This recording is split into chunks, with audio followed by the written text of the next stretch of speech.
boas, nunca uma boa noite só, no mínimo duas. Então, boas noites, né? Que o pessoal fala, que é mais correto falar boas noites do que uma boa noite. Linguisticamente, isso que é mais correto. Não sei por que não, mas falaram que é.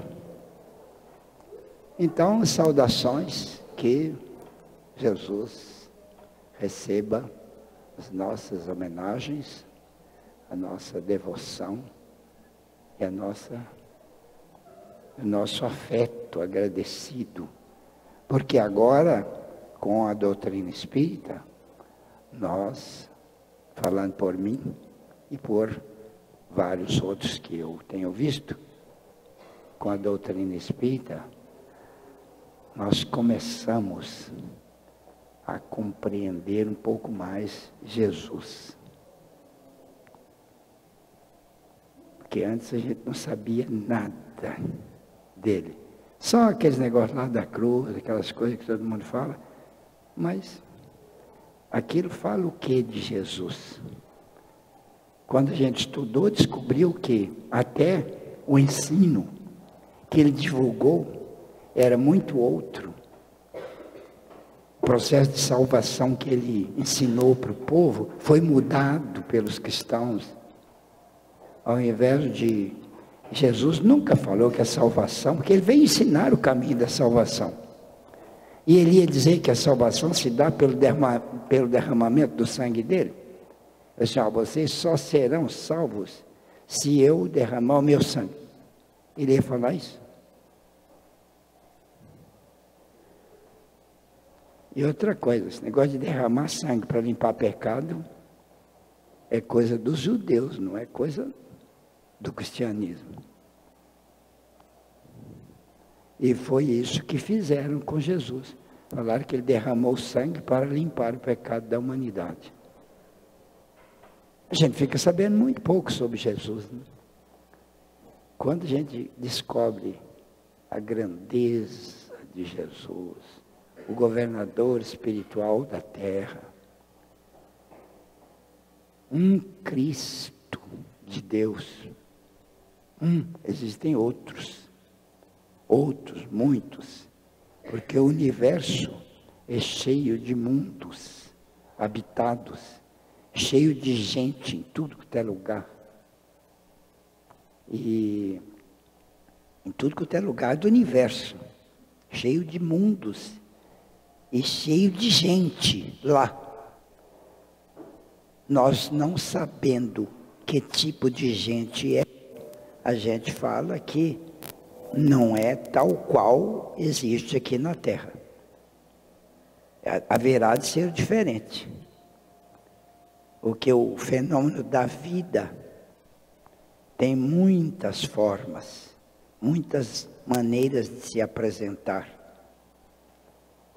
E esse tipo de vida humana, de forma humana, que a gente conhece aqui neste mundo, que é esse sujeito aí, que nem nós assim, bípede, 2 braços, 2 pernas, uma cabeça, 2 orelhas, isso aí.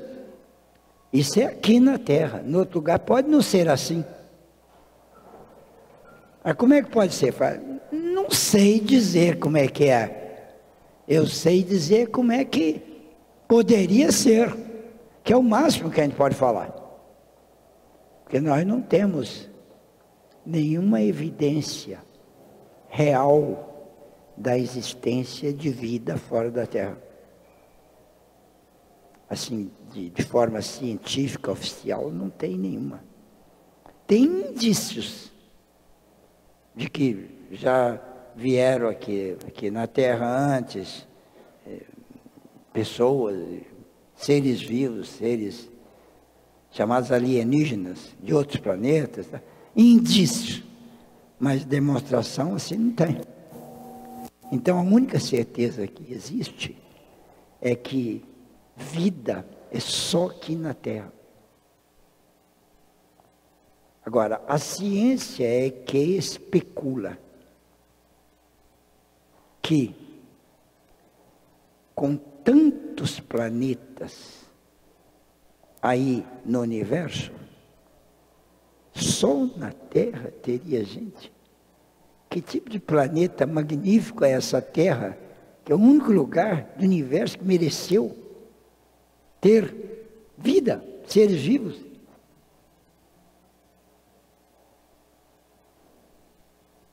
E seres vivos, aqui na Terra, são tão diferentes. E outra coisa, a ciência descobriu que os seres vivos começaram com seres vivos mínimos, de uma célula só. Mas era um ser vivo completo. Eles chamam de ser vivo completo quando ele é capaz de se reproduzir, de se alimentar e se reproduzir. Ele é capaz de se sustentar com comida e dar descendentes. Ser vivo aí, chama. E os seres vivos mais primitivos que a gente conhece aqui são as bactérias, que são tão diferentes dos outros seres vivos que tem até um nome próprio para elas, os procariontes, né? As bactérias são uma célula só, mas a célula não tem núcleo, por isso que é procarionte, antes do pessoal com núcleo. O pessoal nucleado é chamado eucarionte. E o núcleo das células é dissolvido no citosol, né, no citoplasma. E as bactérias são capazes de se alimentar sozinhas e são capazes de reproduzir. Então, seres vivos. Os vírus também são capazes de se alimentar e de se reproduzir. Mas os vírus são chamados de intermediários entre os vivos e os não vivos, porque eles são cristalizáveis. E ser vivo não é cristalizável. E os vírus são. Mas eles são capazes de se alimentar e se reproduzir. Então, o vírus é uma forma intermediária. Mas a célula viva mesmo é formada por substâncias minerais. Substâncias, átomos. Átomos que se juntaram e formaram moléculas. Então, o ser vivo, o corpo deles é formado por matéria viva. Bom, é formado por células. Célula é um ser vivo. É capaz de se alimentar e se reproduzir. A célula. E a célula é formada por moléculas, e as moléculas são formadas por átomos. Ora, os átomos são substâncias minerais. E os átomos, então, formam agrupamentos que são chamados compostos químicos. Esses compostos químicos são divididos em dois grupos. Os compostos químicos são divididos em dois grupos. Os compostos químicos, porque é aqui que vai começar a vida, são divididos em dois grupos. Os compostos minerais e os compostos orgânicos.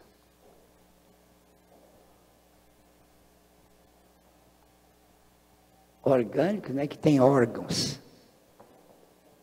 Mas os compostos orgânicos não têm órgãos, eles só são compostos. São substâncias, são reunião de átomos. Um composto orgânico dos mais simples, o mais simples composto orgânico que tem é o metano. Ele é assim, ó, é formado por um átomo de carbono e 4 átomos de hidrogênio. Esse é o metano. É o composto orgânico mais simples. Quer dizer que composto orgânico é aquele são os compostos de carbono. Os compostos de carbono. Então, como o carbono é um elemento químico que tem 4 capacidades de combinação, assim, ó.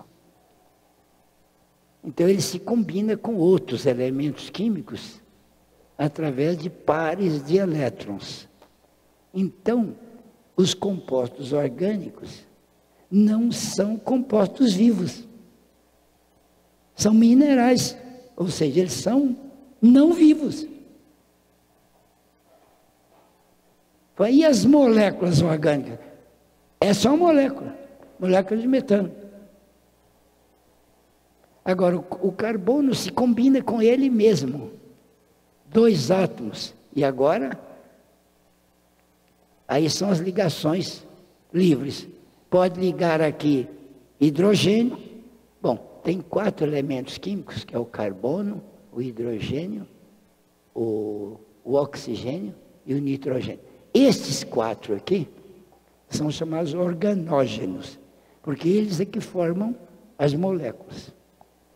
Entra enxofre também, às vezes, aí entra até algum metal, como ferro, zinco, entra às vezes na fórmula orgânica. Mas os compostos orgânicos são todos não vivos. E os compostos orgânicos que formam o organismo do sujeito vivo, principalmente compostos orgânicos. As substâncias que constroem o corpo do ser vivo são as proteínas, as gorduras, os lipídios, né? Gorduras, lipídios chamados, os protídeos, os lipídios e os glicídios. Os glicídios são os hidratos de carbono. Então, esses 3 aí é que constroem o composto orgânico para formar o corpo dos seres vivos.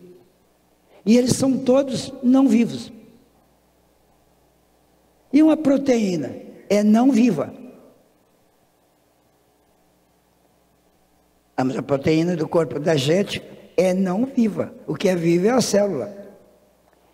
Então, os cientistas queriam saber o que é que os compostos orgânicos fizeram. Eles se juntaram para formar a célula viva.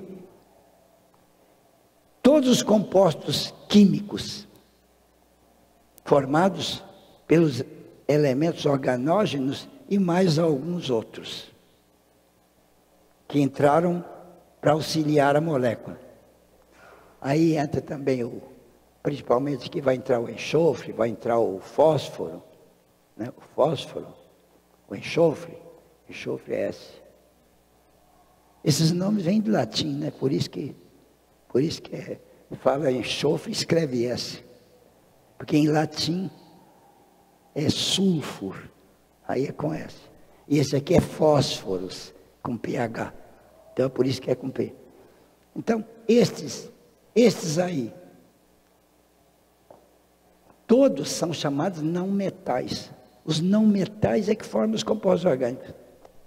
Aí entra cloro, entra iodo, entra flúor, entra bromo. Tem um outro chamado astatina, mas esse praticamente não entra. Então eles formam os compostos orgânicos. Agora, como os compostos orgânicos foram capazes de formar uma célula viva? A ciência não sabe. Até hoje. Até hoje. Não sabe nada sobre isso. Não sabe como foi. Tanto que os cientistas andam doidos para construir uma célula viva. A partir dos compostos orgânicos. Porque eles sabem tudo sobre a célula. Eu nem vou falar aqui como é que célula é, porque é um trem complicadíssimo. Dentro de uma célula, Deus me livre de o que tem lá dentro. É um absurdo de coisas e e de substâncias químicas, e uma liga com a outra, uma solta, mas aí ela está viva, e ela comanda a coisa toda, uma célula, comanda tudo, e programa, deixa entrar, não deixa entrar na célula, é uma complicação.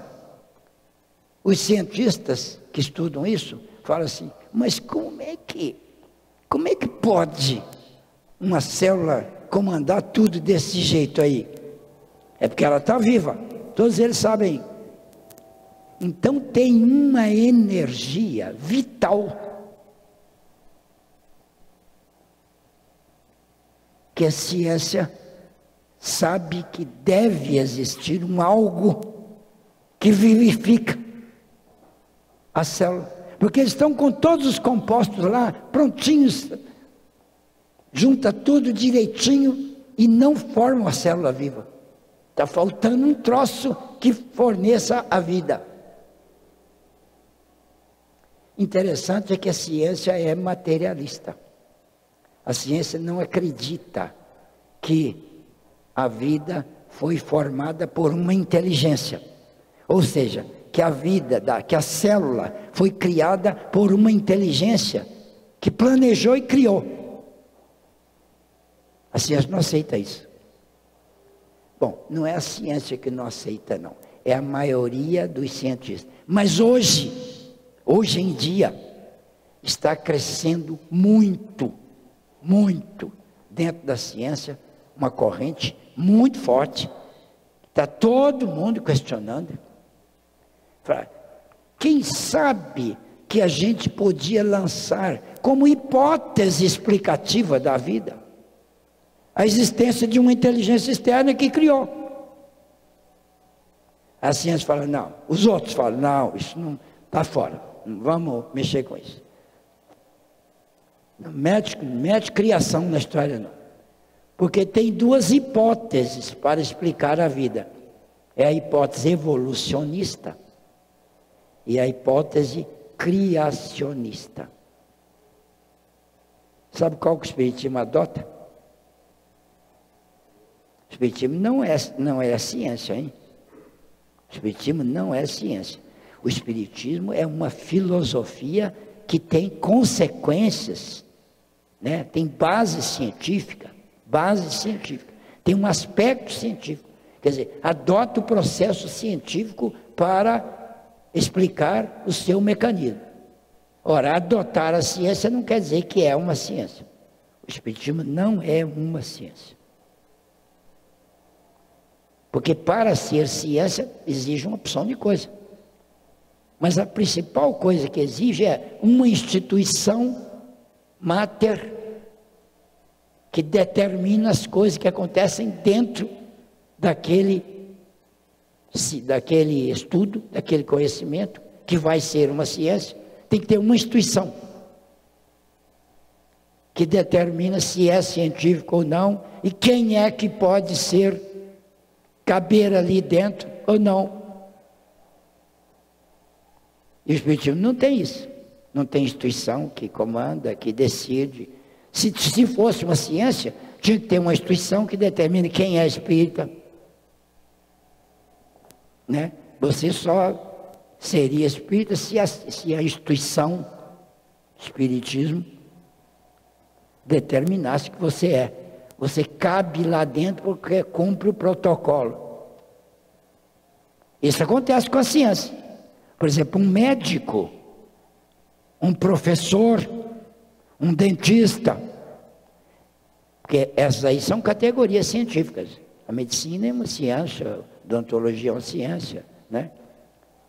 Os professores que são os mestres em algum conhecimento, por exemplo, um biólogo, tem uma ciência chamada biologia, que tem uma instituição que determina e tal.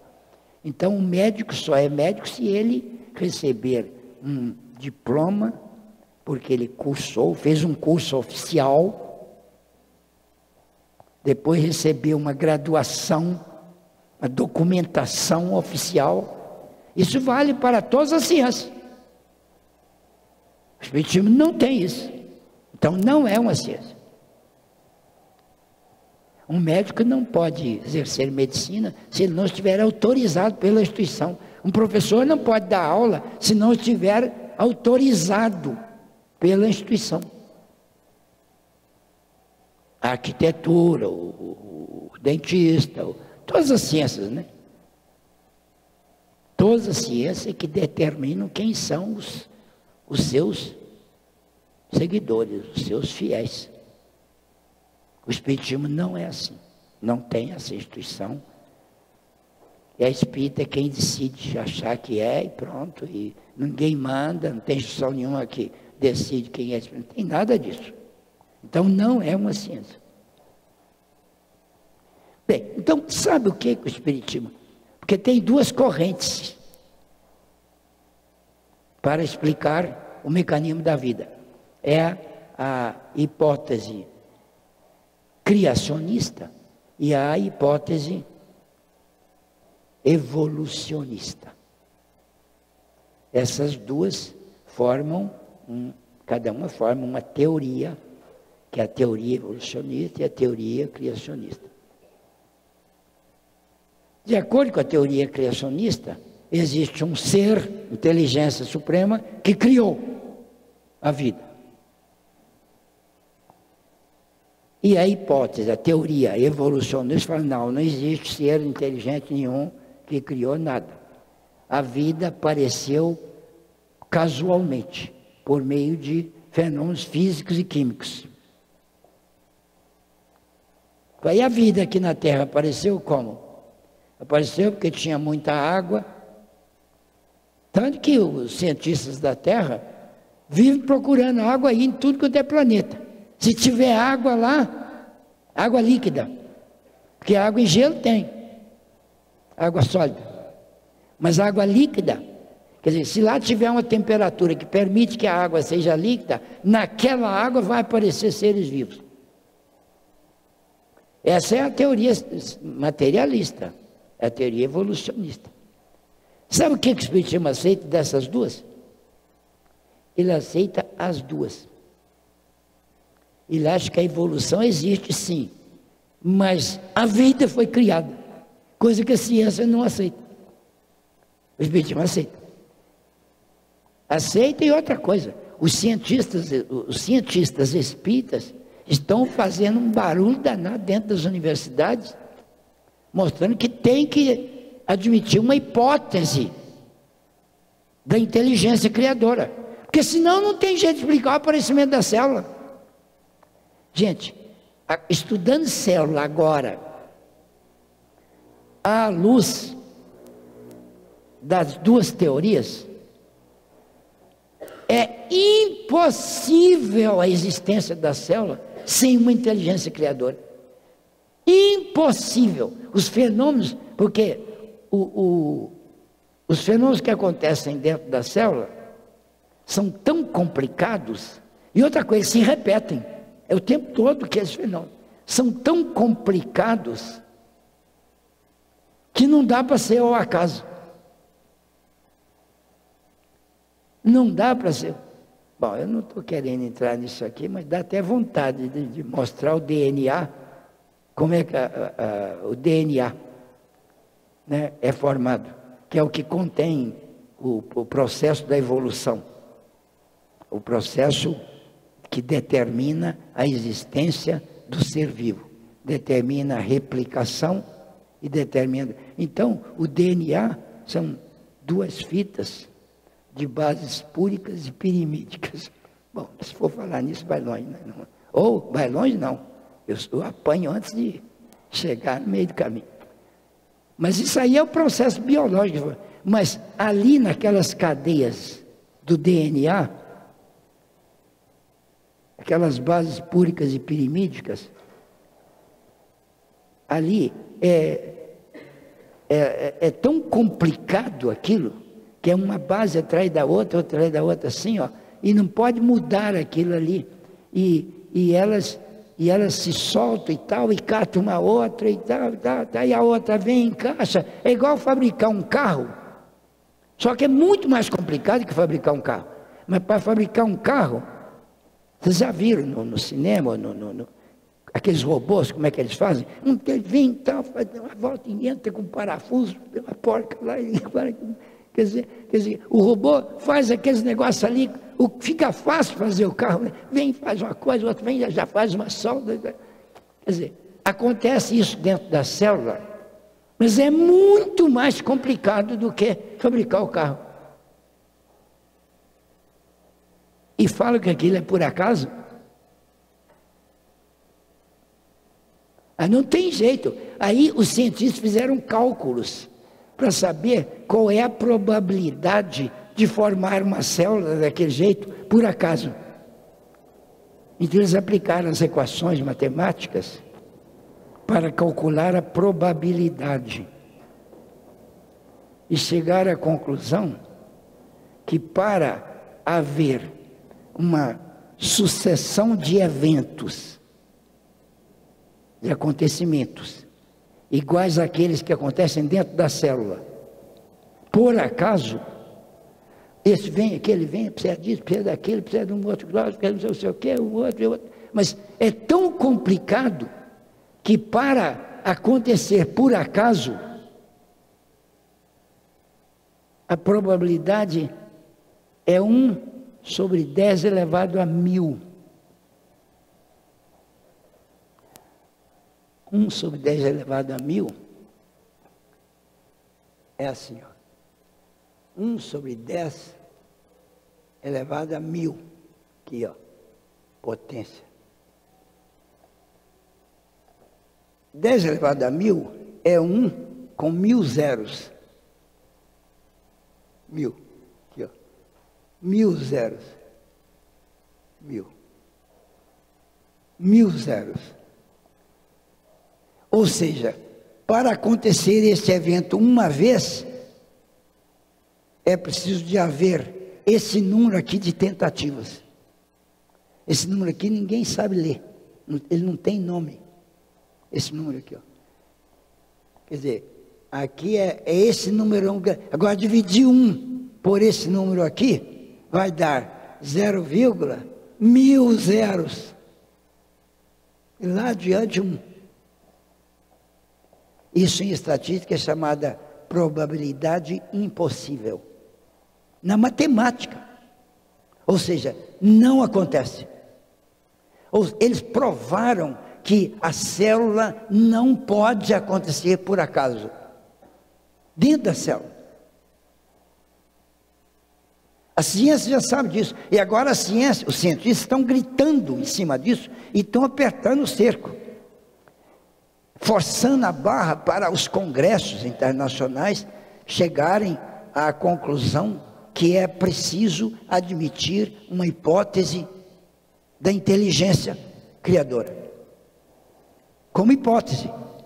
Porque se houver uma inteligência criadora, vai bom, eles criaram uma energia, eles vieram com energia e jogaram lá, aquela energia respondeu tudo, explicou e tal. Agora o Espiritismo aceita isso. Aceita essa energia, a criação divina, na célula, lá no ser vivo.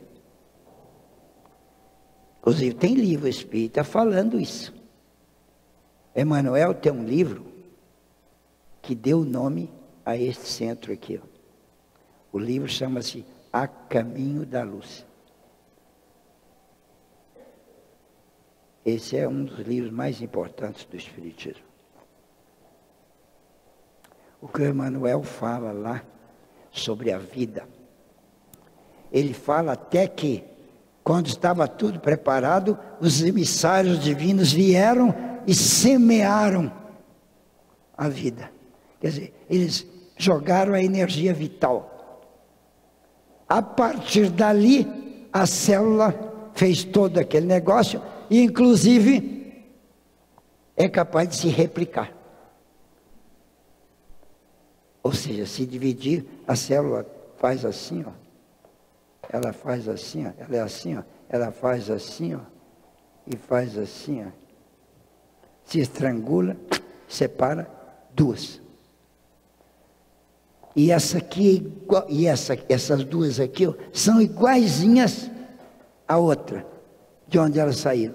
Só que agora são duas. Por isso que bactéria é um trem desgraçado.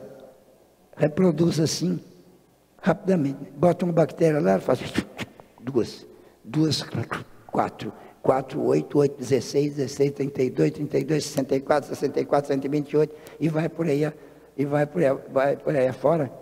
Né? E daí um pouquinho tem milhões de bactérias. Por isso que bactéria é perigoso, quando a bactéria é agressiva, né? É bactéria predatória, come o tecido vivo. Se deixar, ela come tudo, come a gente por dentro. Quando a energia vital sai do corpo, as bactérias fazem um banquete. Elas comem, porque aí não tem defesa nenhuma. Aí o corpo é comido pelas bactérias. Ele dissolve, ele volta nos átomos e vira parte do chão. É de onde ele veio, porque esse corpo nosso aqui é formado de chão. Porque esse troço aí é átomos, formam aí a natureza. Quer dizer que a energia vital existe e é ela que vivifica a célula. Bom, isso é para a origem da vida. Então, aqui na Terra aconteceu isso. E a vida cresceu e tal. E os seres vivos começaram assim. Começaram com as bactérias. As bactérias. Bactérias de cianofis. Para dizer a verdade, eu acho que as bactérias, antes das cianofis. Das bactérias, que cianofis são algas azuis, de uma célula só. Também muito primitivas, as mais primitivas. E aí, a partir da bactéria, os seres vivos se desenvolveram. Eu vou aumentar o tamanho aqui, mas não é que a bactéria cresceu, não. Com esse tamanho, eu vou significar que ela evoluiu para um outro ser vivo melhor do que ela. Porque as bactérias evoluíram para os protozoários. Protozoário é uma célula só. Foi a partir da bactéria que apareceu a célula de protozoário. E os protozoários foram capazes de se ligar entre si. Em vez de ficar uma célula lá vivendo sozinha, ela se ligou com uma outra, e ligou com uma outra, e ligou com uma outra, e ligou com uma outra, e ligou com uma outra, e outra, e outra. E formou um ser vivo que não é mais protozoário, agora é metazoário. Animal com várias células, dando origem a um organismo formado por unidades celulares. Isso aconteceu. E a ciência fala que isso foi casual. Assim, e aí, a partir desses metazoários, tem até escala zoológica, que começa com protozoa, depois vai para metazoa, dos metazoa começa com porífera, cnidários, selenterados. Depois de selenterados, os helmintos, os vermes. Depois dos vermes, vai subindo a escala, vai complicando o animal por evolução. Tudo é um acaso. O Espiritismo fala assim, olha, não é um acaso isso aí não, a energia vital está lá no primeiro e passou para o segundo. Mas a energia vital se multiplica também? Falei, não. A energia vital de um não multiplica, não. A energia vital de um, quando aquele um morre, ela sai. E ela volta a animar um outro. Ou seja, reencarna. Aquela energia que sai é uma espécie de alma. Ela sai e vai encarnar no outro, vai animar uma outra forma. É por causa da necessidade que tem da existência dessa energia vital animando, é que hoje nós podemos ter certeza que o nosso corpo é animado por por uma entidade chamada alma, que é uma entidade energética, é ela que vivifica o corpo. O nosso corpo aqui está, o nosso corpo é um monte de carvão, é um monte de carbono. Um corpo aí de 50 quilos tem 40 quilos de carvão, 40 quilos de carvão, e carvão. Estou exagerando aqui, falando números aproximados, só para dar uma ideia, porque o negócio é, se for avaliar mesmo, tem muito carbono e tem os outros elementos que também, amontoados, dão um peso, né? Mas vai virar tudo carbono, hidrogênio, oxigênio, nitrogênio, enxofre, fósforo, e vai separando tudo, vai tudo para o chão. É chão mesmo, é matéria lá. Agora, para formar um outro corpo, precisa de um corpo anterior. Senão tinha que começar tudo de novo, lá da célula, né? Quer dizer que o homem dá origem a um outro, a uma célula humana. Uma célula humana é um milagre. Ela contém o corpo humano todinho. Assim como numa semente de carvalho, uma sementinha de carvalho chama bolota. A semente de carvalho recebe o nome de bolota. Ela é pequenininha.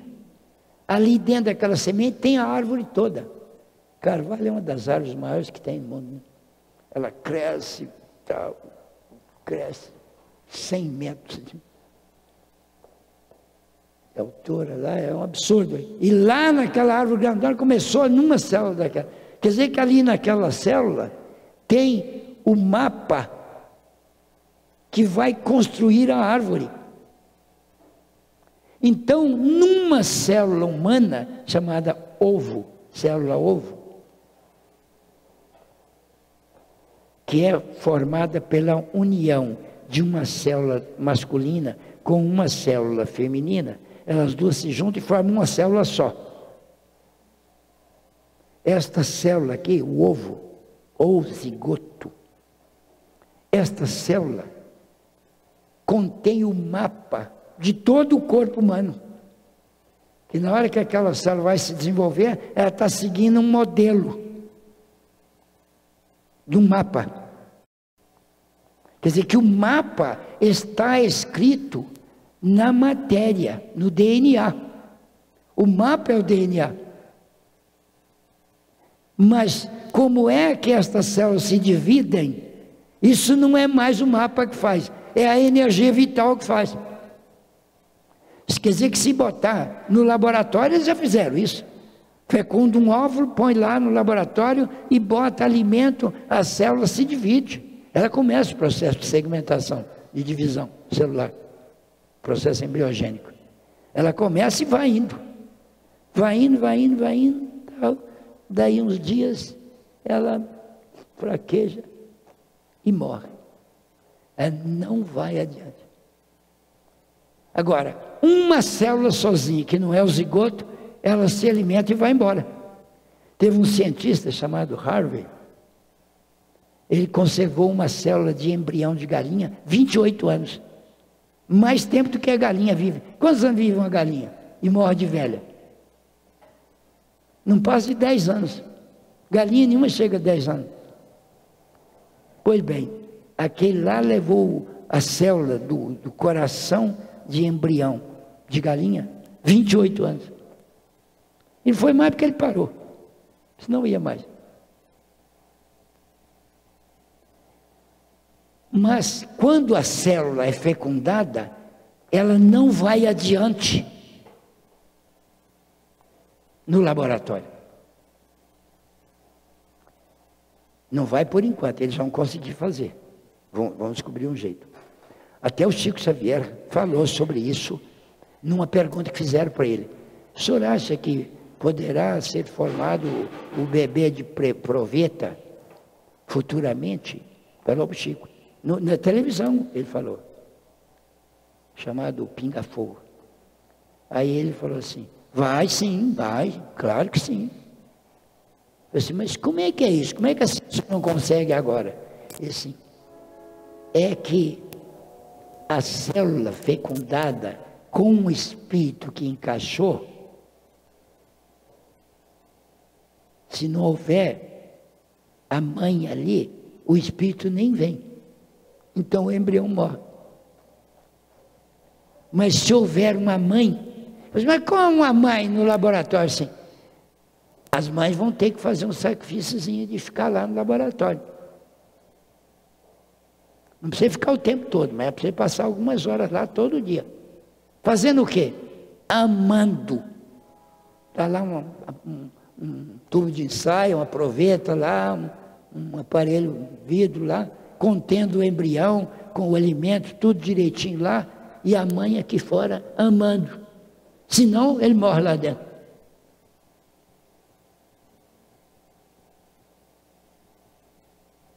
Eu, quando vi isso, falei, o amor é isso tudo? Sem o amor, a criança morre. Pois é, morre. Aí foi feita uma experiência muito bonita numa cidade alemã lá, chamada Düsseldorf.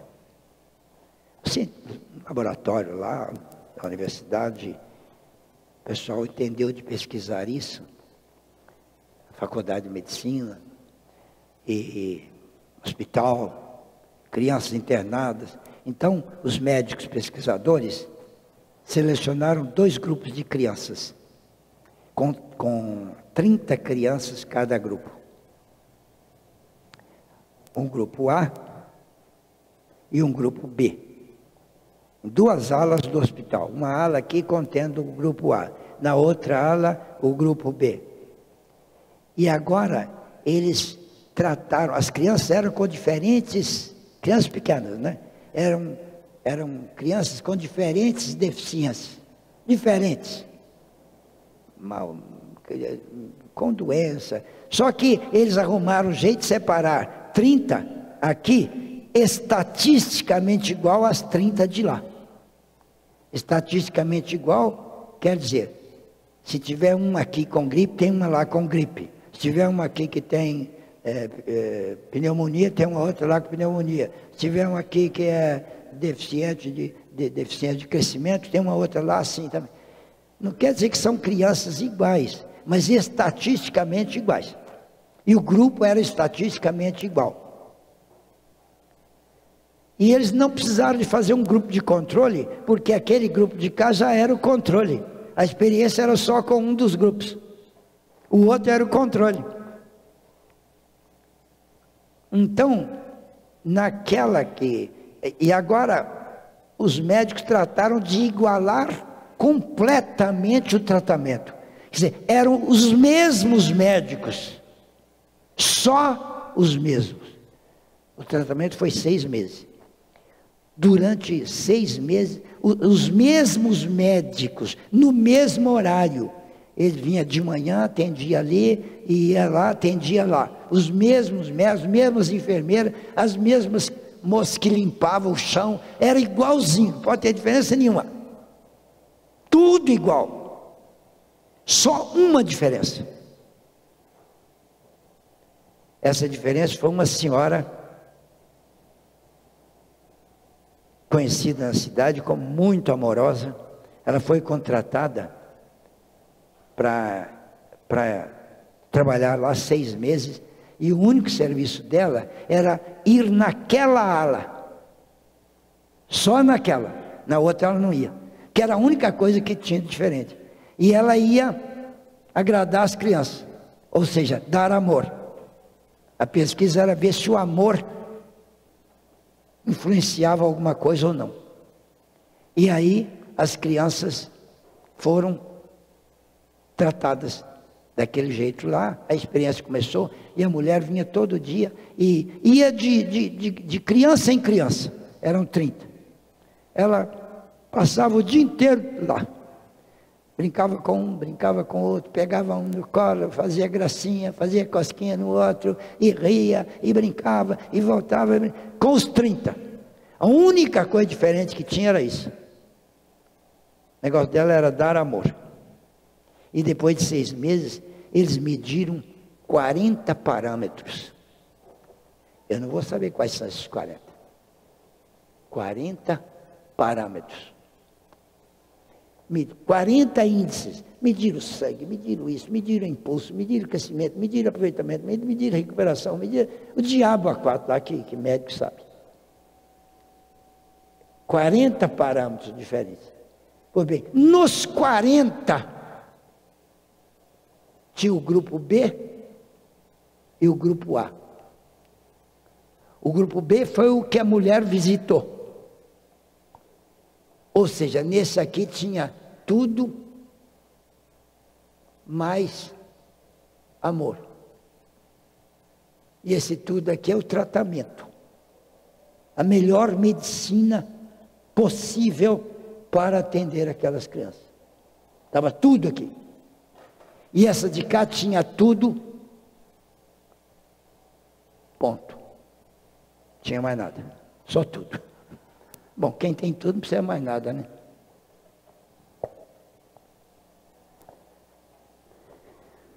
E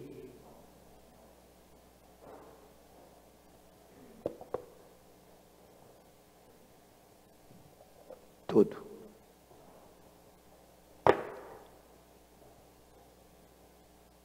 Seis meses.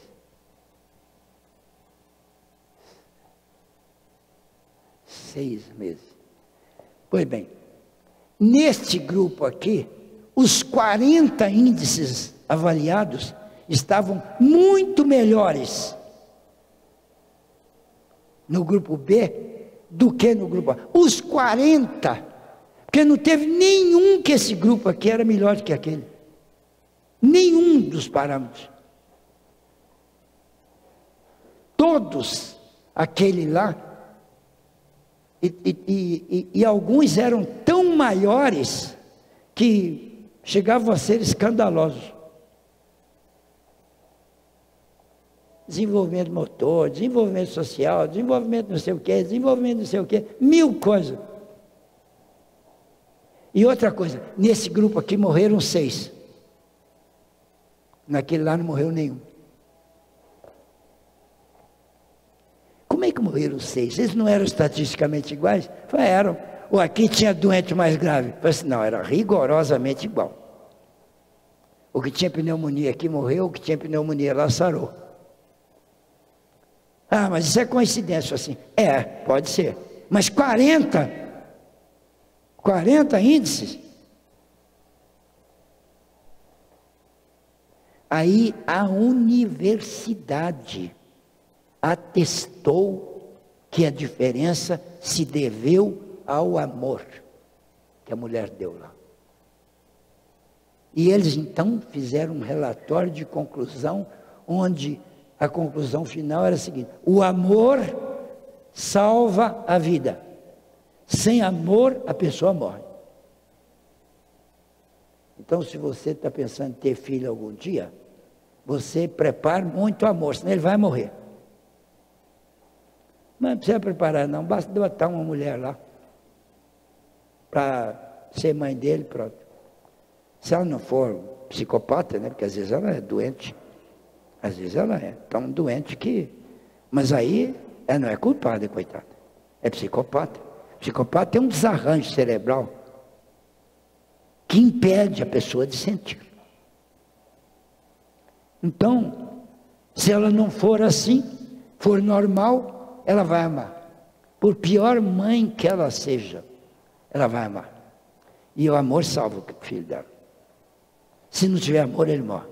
Se morreu, não foi por falta de amor, não foi por causa da pneumonia lá que matou. Alguma outra coisa lá.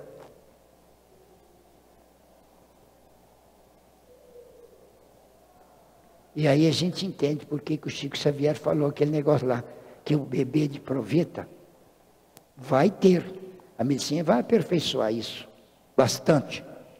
E quando chegar a aperfeiçoar, as mulheres não mais passarão por gravidez.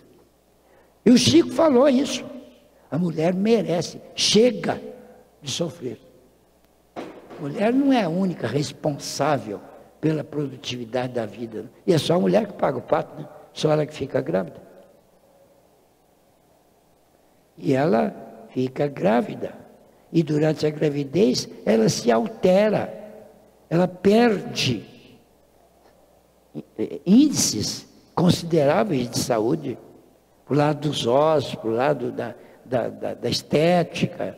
Depois da gravidez, ela demora para emagrecer. Se ela não fizer um monte de coisa, ela não volta ao que era. Quer dizer, ela paga um preço alto para dar a vida a um outro lá. E aquele outro precisa daquela vida. Porque é um espírito que veio para passar por um tratamento sério, chamado encarnação. Esse que vocês estão passando. E eu. Nós todos estamos passando por tratamento. Porque nós somos doentes e ignorantes. A Terra é um hospital, escola. A escola está combatendo a nossa ignorância. E o hospital está combatendo a nossa enfermidade. Mas que hospital? Esse hospital fala, não, hospital terra. É a encrenca, é o trânsito, é o calor, é o frio. Esse frio de hoje combateu umas 30 ou 40 unidades de ruindade do pessoal de Rio Preto.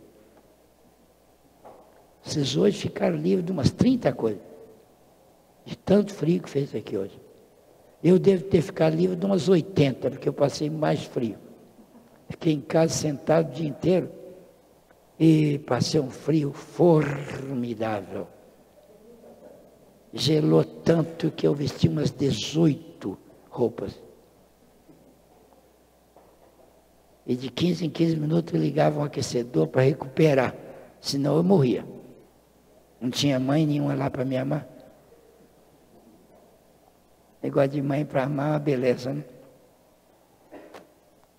Então o Chico falou que quando o bebê de proveta estiver lá na proveta, a mãe tem que... Não precisa ser a mãe só não, o pai também pode ir. O pai pode revisar com a mãe. Quando a mãe sai, o pai entra. Para ficar lá, amando a criança.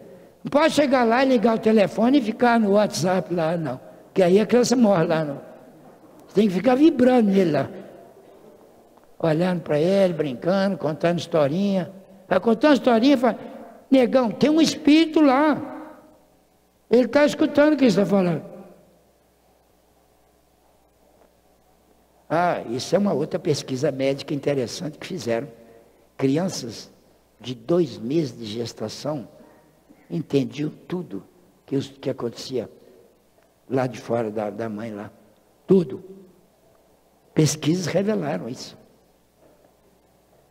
E aí entendiam, quer dizer, filosoficamente a gente aceita isso, mas biologicamente não aceita. A biologia nega isso.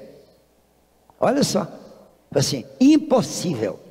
A criança não pode ter entendido o que falou cá fora. Não tem cérebro ainda. 2 meses não tem cérebro. 2 meses de gestação.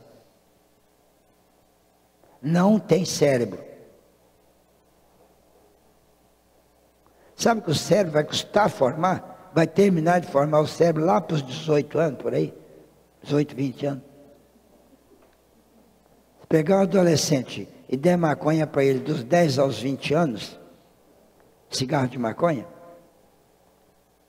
faz um estrago muito maior que se pegar um cara de 30 anos e der maconha para ele dos 30 aos 40. Dos 30 aos 40 faz um estrago grande, se ele fumar maconha 10 anos. Mas é muito menor do que se um garoto de 10 anos ou de 15 anos fumar 10 anos de maconha. E hoje em dia os garotos estão fumando. E não é só maconha não, álcool. Dá álcool para um garoto de 10 anos, de 10 aos 20 anos. Álcool é o quê? Uma cervejinha por dia. Pega um garoto de 10 anos, você tem filho? Faz essa experiência. Dá uma cerveja para ele todo dia, dos 10 aos 20 anos. Depois você mede o cérebro dele. Ah, a cerveja é inocente. Não, é um veneno desgraçado. Para todo mundo. Ah, mas todo mundo gosta de cerveja. Gosta de veneno. Pode beber à vontade. É igual caco de vidro moído. Ninguém gosta, né? Tem gente que gosta. Morre no dia seguinte, mas não tem problema. Eu gosto.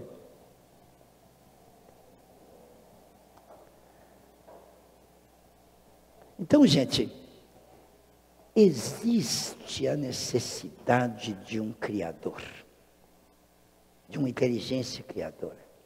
Quem não acredita em Deus é um tonto. Às vezes não é tonto, coitado, é só ignorante. Ele não sabe. Porque se ele souber, é só estudar a célula. Mostra uma célula para ele. E fala, explica isso aqui sem Deus. Explica. Explica a célula sem Deus.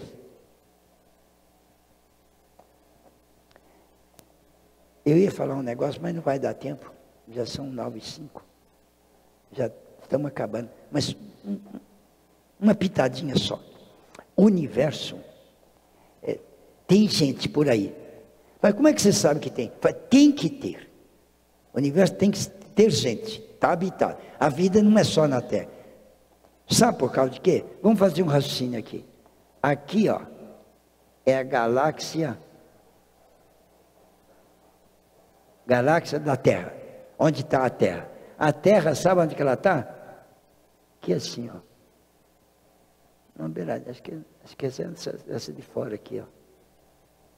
Não é grandona assim, não. É um trenzinho ali, ó. Vou fazer grande para você saber. A Terra está ali, ó. Agora, aqui fora, a Terra aqui é o seguinte, é a Terra que é o Sol, é o chamado sistema solar da Terra. É o Sol, né?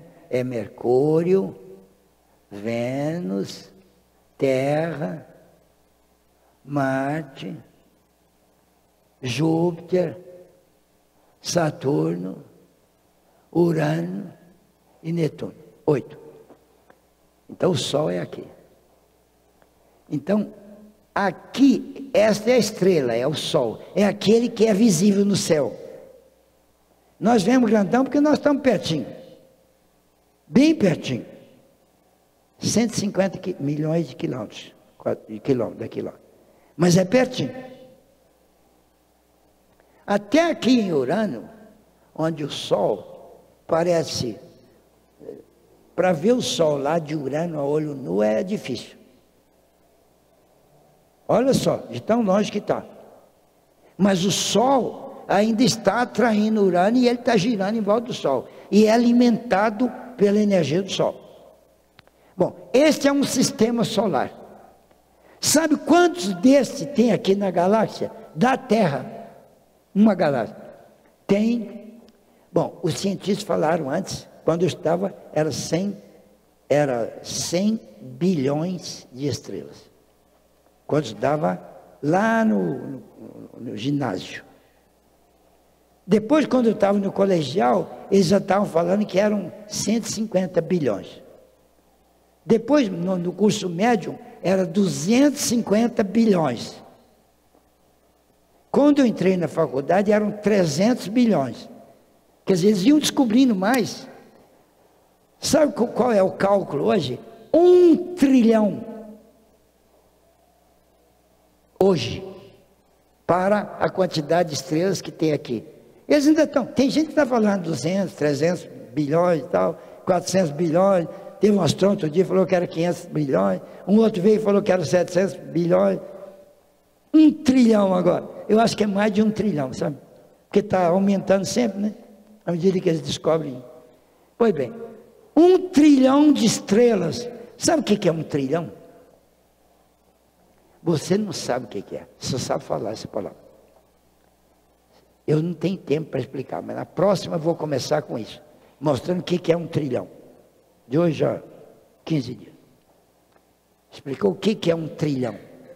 Quer dizer, é um lugar onde você vai de foguete. E as estrelas estão assim. Nós vamos aumentar, diminuir bastante o tamanho, né? As distâncias. Tem uma estrela aqui, tem outra ali, tem outra cá assim, tem outra lá e tem outra lá. E você vem de foguete. Vê uma estrela ali, você distorce dela e tal, e tal. E aí você vai encontrar 1 trilhão de estrelas. Sabe quanto tempo você tem que andar aqui? Vendo estrela o tempo todo. E você com a velocidade da luz? 100 mil anos. Você com a velocidade da luz. vai viajar 100 mil anos aqui entre as estrelas e encontrando estrela todo dia no seu caminho.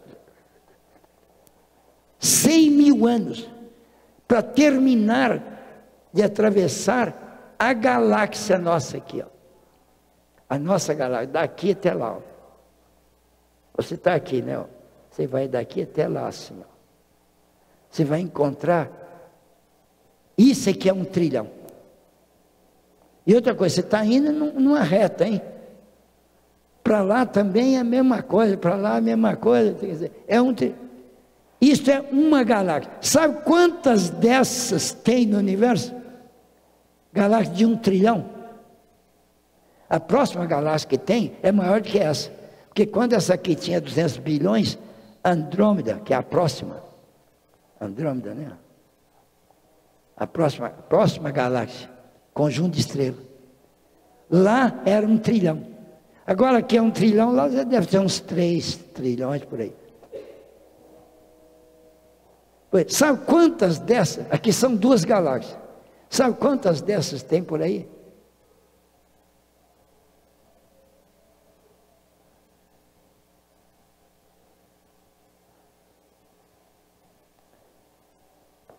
O Hubble, aquele telescópio Hubble, ele não foi capaz de contar as galáxias, mas mandaram um outro. Não sei como é que ele chama esse outro. É um mais recente que foi. Ele é muito maior do que o Hubble e ele é de luz diferente do Hubble. Ele fotografa com luz infravermelha, vê muito mais. E ele só vê galáxia, porque ele está fotografando de longe. Cada pontinho luminoso que você vê de longe não é estrela, é galáxia. Porque isso aqui, ó, visto de longe, vê uma estrela só. Isso aqui, ó. Então é por isso que eles puderam contar as galáxias. 200 bilhões de galáxias contadas por fotografia nesse telescópio novo que está lá. Bilhões de galáxias, cada uma com 1 trilhão de estrelas. Ou seja, com 1 trilhão de sistema solar. Então vocês multiplicam. Vocês multiplicam 1 trilhão por 250 bilhões. Trilhão são 12 zeros, bilhões são 9 zeros. 12 com 9, 21. 21 trilhões de estrelas. 21 trilhões de estrelas. Cada estrela, bom, aqui nesse nosso solzinho de 5ª categoria, é chamado de 5ª categoria, tem 8 planetas. Aí em Andrômeda deve ter uns 300 ou 200 planetas, porque a estrela é maior, né? Aqui é uma galáxia, mas lá tem os planetas, né? Então, você pega 21 trilhões de estrelas, cada uma com, botar 10 planetas, para não ir, botar 5 planetas, cada um. 21 trilhões vezes 5, são 21 multiplicado por 5, quer dizer que são 21 trilhões 5 vezes.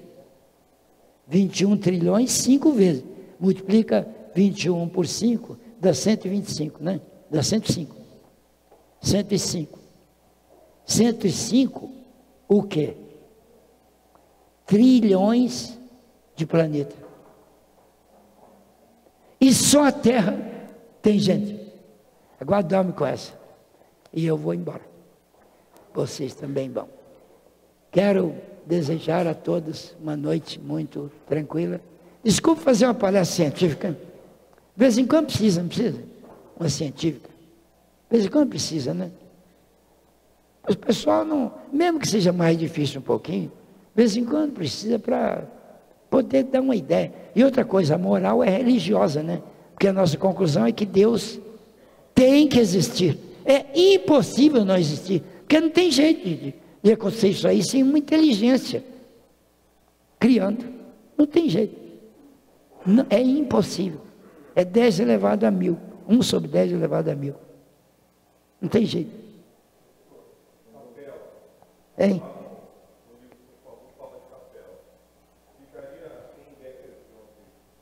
A capela é aqui pertinho de nós. Capela é um conjunto. Capela é um conjunto de estrelas, não é uma só não. Sabe? É uma constelação. Constelação é um grupinho de 3, 4, 5 estrelas por aí. Aqui mesmo, pertinho de nós. Visíveis a olho nu. Então, capela está ali, ó, é uma estrela. Agora, aquele pessoal que vem lá de capela é o sistema de capela. Porque quando você vê de lá, parece uma estrela só. Mas quando você vê com o telescópio, são duas. Duas, uma até bem longe da outra. Então, lá naquele sistema solar de capela, tem um planeta onde tem gente do tipo da Terra. E esse pessoal que foi trazido para cá. Qualquer dia eu faço uma palestra disso aqui. Mas não é hoje. Por hoje é hora de ir embora. Agradeço muito a atenção, a simpatia, o agrado, né? Porque se vocês continuaram olhando para cá, quer dizer que não dormiram nesse negócio, nesse estudo aí. Agradeço muito. E agradeço muito porque eu tenho que imaginar que eu sou o maior beneficiado durante a atividade espírita que eu faço. Então eu tenho mais aqui a agradecer. Porque se não tivesse ninguém aqui hoje, eu não tinha ganhado nem um tostão hora. E eu ganhei um bônus hora. Gastei 1 hora fazendo. Graças a vocês. Então é por isso que eu agradeço. Mas estou muito contente de vocês estarem interessados em analisar, em refletir sobre essas informações espíritas. Não é porque elas são espíritas, são informações científicas que a gente traz em razão do espiritismo, cuidar desse tipo de estudo. Né? Então, tenham todos uma noite muito boa, que o seu cobertor de noite seja bastante grosso e que o seu travesseiro seja bem macio para você dormir com tranquilidade e com segurança. E a partir de amanhã nós estaremos juntos mais vezes. Obrigado por hoje. Vão com Deus. É isso.